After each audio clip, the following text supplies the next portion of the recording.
Hey folks, it's Steve Pederson here with Daily Christian Affirmations. Have you ever said to yourself something like, man, I just feel so bad because of ... fill in the blank. Or maybe you've asked yourself the question, why do I feel so bad as a Christian? Well, these feelings can range everywhere from very simple feelings of just kind of feeling stupid, all the way to feelings of despair and depression and everything in between. And first of all, I want to let you know, you're not alone. What I've done is I've come up with a list of 10 reasons why you might be feeling bad as a Christian. And more importantly, I'm going to share with you some hope as to how to deal with it. Let's dive in.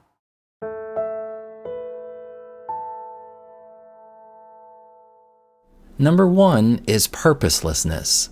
You may be struggling to find meaning or purpose in your life, maybe feeling directionless in your path, or you're experiencing a lack of fulfillment in serving others. This can all lead to feelings of aimlessness or despair. Number 2 is loneliness. Feeling isolated or lonely, whether it's due to a lack of friends, community, or deep relationships, or maybe it's strained relationships, or feeling misunderstood by others, these can all contribute to feelings of sadness or despair. Number 3 is spiritual dryness. Experiencing a lack of connection or intimacy with God, this can cause feelings of emptiness or spiritual dryness.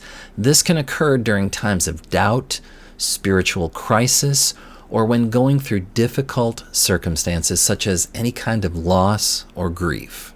Number 4 is unanswered prayers or unfulfilled dreams.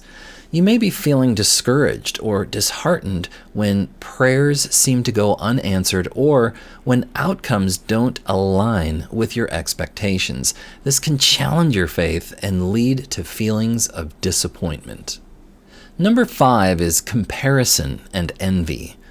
Comparing your life, your belongings, your status, or even your spiritual walk to others and feeling envious of what you perceive to be their blessings or successes can lead to feelings of inadequacy or dissatisfaction. Number 6 is unresolved conflicts. Strained relationships within the church or with fellow believers or experiencing betrayal can cause emotional distress and disrupt your sense of belonging and community.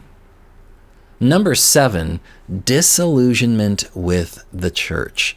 Feeling disillusioned or disappointed with the church, its leadership, or its practices can lead to feelings of frustration, anger, or disillusionment with organized religion altogether, and this can take a serious toll on your faith. Number 8 is spiritual warfare.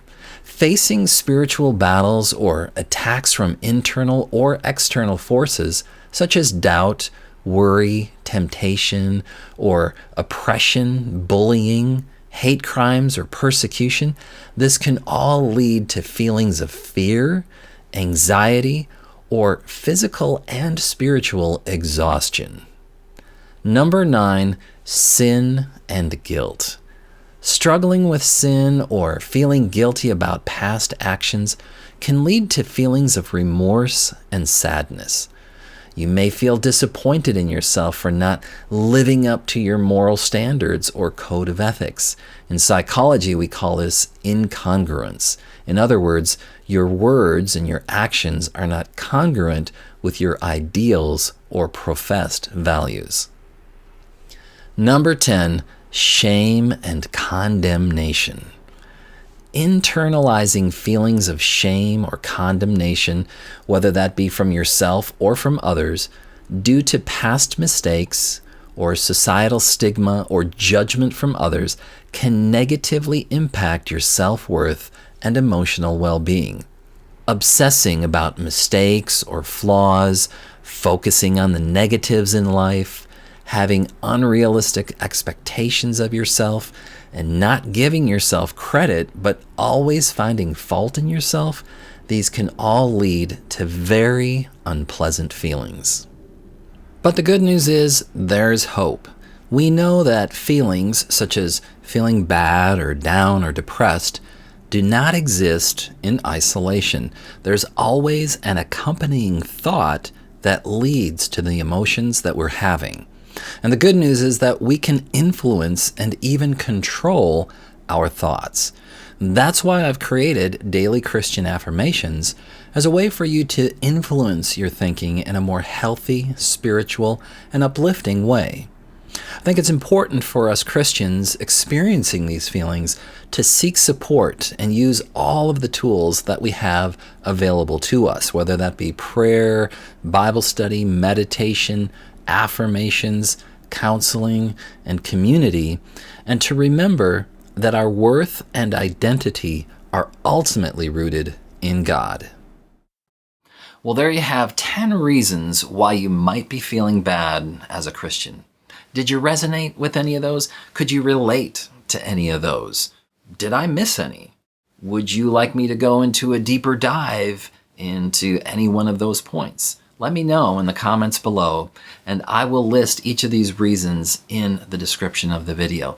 Well, thanks so much for joining me. If you found any benefit from this, or you know somebody who might benefit from it, remember to like, share, and subscribe. Thanks again. Take care, and God bless.